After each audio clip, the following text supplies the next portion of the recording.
Everyone, मैं हूँ सृष्टि। आप लोग को मेरा आवाज़ थोड़ा कम आ सकता है, सो प्लीज़ हेडफोन्स यूज़ कर लीजिएगा, क्योंकि मैं जहाँ पे रिकॉर्ड करती थी वहाँ पे कुछ स्पेस इशू हो रहा है, जिस पे साउंड अच्छा आ रहा था आप लोगों को। लेकिन उसमें स्पेस इशू की वजह से मैं उसमें रिकॉर्ड नहीं कर पा रही हूँ। एंड आई होप कि आप लोग अच्छे से देख पा रहे हो। तो देर न करते हुए हम लोग शुरू कर लेते हैं कि आज आपके पर्सन की तरफ से क्या मैसेज आ रहा है, ठीक है। और उससे पहले मैं आप लोगों को इन्फॉर्म कर देती हूँ कि मेरे पर्सनल रीडिंग सेशन 30 सितंबर तक 300 पर टॉपिक पर रीडिंग अवेलेबल है, और अक्टूबर से वो 500 हो जाएगा। इसके अलावा मैं कुंडली विचार भी करती हूँ। आप लोगों को अपना date of birth, time of birth and place of birth देना होता है। मैं एस्ट्रो के लिए अलग से, depending upon number of question आप क्या करते हो, क्योंकि एस्ट्रो में कोई एक टॉपिक के ऊपर फोकस नहीं आता, सब कुछ ही आ जाता है। वो 350 से लेके 500 के रेंज में रहता है।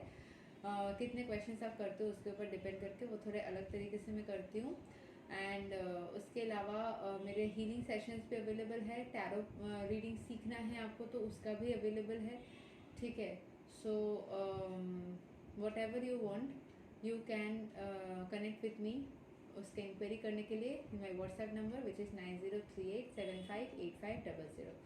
सो देर ना करते हुए स्टार्ट करते हैं कि आपके पर्सन आपको क्या मैसेज देना चाह रहे हैं। If you are in no contact situation तो ये मैसेज आपके लिए रहेगा, ठीक है। Will take 5 cards, we have already got 4।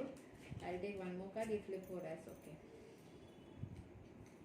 So first we have got wow, the best card, 4 of Wands, which shows the person wants to marry you, wants to do some celebration with you, जहाँ पे devotional celebration पे हो सकता है कि आप लोग मिलो। नेक्स्ट वी हैव गॉट, यहाँ पे 4 का बहुत सारा एनर्जी आया है। We have got the 4 of cups. सारे ही 4 के जो 4 का स्वॉर्ड है ना वो पूरा ही आ गया है। 4 का जो डेक है, 4 ऑफ कप्स में भी you are feeling left out, या फिर a person is also may be feeling left out, because आप लोगों में थोड़ा ग्रैटिट्यूड बढ़ाने की ज़रूरत है। जितना है आपको उसमें फोकस करना चाहिए, जितना ऑफर हो रहा है उससे ज़्यादा कितना लव आप दे सकते हो किसी और को, वो लव आप खुद को दीजिए, रादर देन थिंकिंग कि उसने मेरे लिए क्या किया, ठीक है। So this is the 4 of cups. Next we have got the 4 of pentacles, which shows कि कहीं ना कहीं आप मनी को लेके अटैच हो रहे हो, या फिर अपने पर्सन से भी बहुत ज़्यादा अटैच हो रहे हो। पेंटिकल्स को कैसे पकड़ा हुआ है इंसान। So and may be you are thinking a lot about money also हर जगह पे। And there will be some new beginning in your career, because यहाँ पे ace of pentacles and in your love life also there will be some fresh new beginning and in such kind of a situation जहाँ पे आपको कुछ celebrate करने का। नीचे देखिए कैसे ग्रीनरी बनी हुई है, जहाँ पे मैरिज होता हो या क्रिश्चियन वेडिंग्स होते हो तो उसमें जैसे रहता है। So there is some celebration, जो पहले यहाँ पे भी सेलिब्रेशन आया था और वहाँ पे भी सेलिब्रेशन है। And the person is thinking, visualising about that. कहीं ना कहीं थोड़ा स्ट्रेस है, रिग्रेट भी है, but is thinking about starting a fresh with you, starting a fresh with you, is thinking about having marriage with you, okay. Is thinking about financial situations and यहाँ पे जो लोनली एनर्जी है वो उनको भी feel हो रहा है, आपसे दूरी बना के आपको भी फील हो रहा है, ठीक है। Last will take 1 guidance, what you need to follow. एक गाइडेंस का कार्ड चाहिए मुझे, बस 1 guidance card, just need 1 guidance card. What your person is thinking about you. We have got the Emperor. You just need to focus on yourself, be stable, be confident, ठीक है। आपको ऐसे bold energies में रहना है। इसका ये मतलब नहीं होता कि आपको मिसबिहेव करना या फिर ये दिखाना या बोलना उनको कि मैं तो तुमसे बहुत ज़्यादा अच्छी हूँ। यही बात सुन के ना मेरा रिश्ता ख़राब हुआ था। मैं आप लोगों को पर्सनल बता रही हूँ कि last year I was going through a heart break. जो लोग मेरे पहले के वीडियोज़ देखते थे उनको पता होगा कि मैंने शेयर किया था एक situation. I went to a massive heartbreak last year and then I met somebody, but उसमें भी मुझे उस टाइम पे कुछ वीडियो यूट्यूब पे अभी नहीं आता है वो चैनल, लेकिन बहुत ज़्यादा मैंने इंस्टाग्राम पे भी उनको फोकस फॉलो करना स्टार्ट किया था। कोई चैनल था and the person use to tell me कि मतलब मुझे नहीं, सॉरी, मतलब person use to make videos on situations जहाँ पे आपको अपना self love, self respect, self healing के ऊपर फोकस करना है। वो एक आदमी है, पुरुष व्यक्ति है का चैनल है।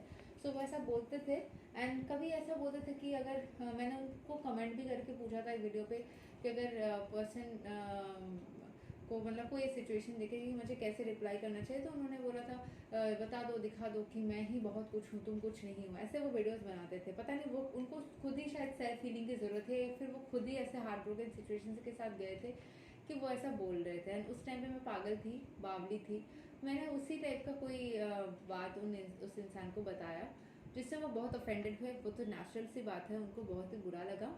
एंड फिर हमारे रिश्ते में खटास आई। So after the heartbreak I got somebody. मैंने जैसे आप लोग ने ये वाला, मैं अपनी पर्सनल सिचुएशन थोड़ा शेयर कर रही हूँ ताकि आप लोग को लर्निंग मिले एंड आप लोग ऐसा कोई गलती ना करो। सो मैंने रोज क्वार्ट्ज पहना था, ये तो बहुत बाद में पहना था, बट रोज क्वार्ट्ज पहना था। And after wearing the rose quartz मैंने 1-2 दिन के अंदर ही मैंने अपने उस न्यू पर्सन को अट्रैक्ट किया था। And within 2-3 weeks we felt like we like each other. And चीज़ें स्लो डाउन हो रही थी बट फास्ट भी थी, मतलब मिक्स एंड मैच था। So I like the person, we went on dates.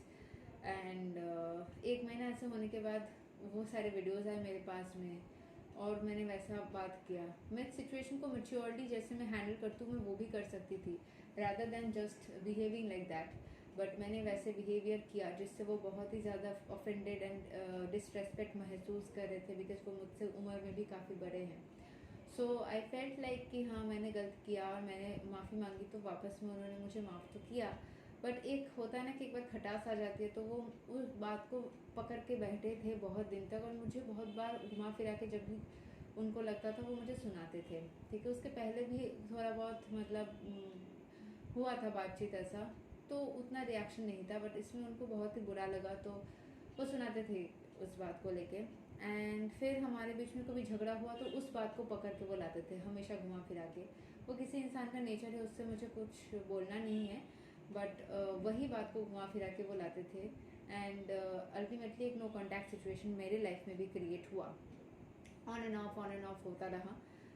सो मैं यही चीज़ आप लोग को बता रही हूँ, यही सीखने के लिए, यही समझाने के लिए, सिखाने के लिए कि कभी भी कोई भी सिचुएशन में, जैसे एम्परर आया है ना, थोड़ा इगोइस्टिक वाला एनर्जी है, तो गाइडेंस में आप लोगों के पास ये वाला कार्ड आया है। बट इसका मतलब ये नहीं कि आप लोगों को बहुत ईगो दिखा देना है, सामने वाले को कुछ 4 बातें सुना देना या फिर डिसरेस्पेक्ट के साथ कुछ करना, ऐसा नहीं करना है।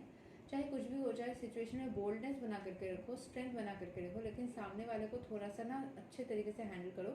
So like you all, I have also gone through a phase, or might be somewhat going through a phase where I can also feel what you guys are going through. But I accept कि जो situation हुआ वो क्यों हुआ। And इसीलिए मैं आप लोगों को गाइड भी कर पा रही हूँ कि कभी भी किसी भी वीडियो को देख के बहकावे में आके अपने लाइफ में कुछ ऐसा नहीं कर देना जैसे मैंने किया था। कि आपको उससे अपने सिचुएशन जैसे पता है ना, उस सिचुएशन में जाके देखना चाहिए। एंड कुछ भी हो जाए, सामने वाले को डिसरेस्पेक्ट तो नहीं करना चाहिए। अगर उसने आपको डिसरेस्पेक्ट किया तभी हम शांति से एंड उस इंसान को रेस्पेक्ट के साथ में बात कर सकते हैं, राइट। सो यही समझाने का था। एंड द पर्सन, जो मैंने लास्ट के 3 कार्ड्स निकाले बात करते करते, I got the king of cups which shows the person has emotions for you. Then the empress, the person sees you as a very good partner, very abundance की energy में आपको दिखते हैं। एंड किंग ऑफ पेंटिकल्स मतलब आपको stable भी देखते हैं। तो वो इंसान आपके पास वापस आएंगे कि नहीं, वो एक बार देख लेते हैं कि will the person come to you. Moon का कार्ड जो है वो फ्लिप आउट होके रखा हुआ है, but still I complete the shuffling, लेकिन मून का कार्ड आया नहीं, यू नो, कुछ और कार्ड निकल करके आया। आएंगे कि नहीं, आएंगे कि नहीं, the person will come or not. Wow, we have got the 2 of cups, the person loves you, they will come to you for sure. King of wands, now they are working towards their growth, वो अपने growth के ऊपर काम कर रहे हैं। And वो थोड़ा स्पिरिचुअलिटी को भी प्रैक्टिस कर रहे हैं, बैलेंस में आने की कोशिश कर रहे हैं। And the person is made for you, चाहे आप उनको चाहो ना चाहो, वो आपके लिए बने हुए हैं। एंड पर्सनल सिचुएशंस, अगर आप मेरे साथ पर्सनल रीडिंग करोगे तो मैं और अच्छे से समझ पाऊंगी। अगर ज़्यादा बहुत ज़्यादा टॉक्सिसिटी है या क्या है, तो वो समझ के मैं आप लोग को गाइड कर पाऊंगी। उसके लिए आप मेरे को DM कर सकते हैं मेरे पर्सनल नंबर पे, which is 9038758500। Thank you so much, take care and bye bye.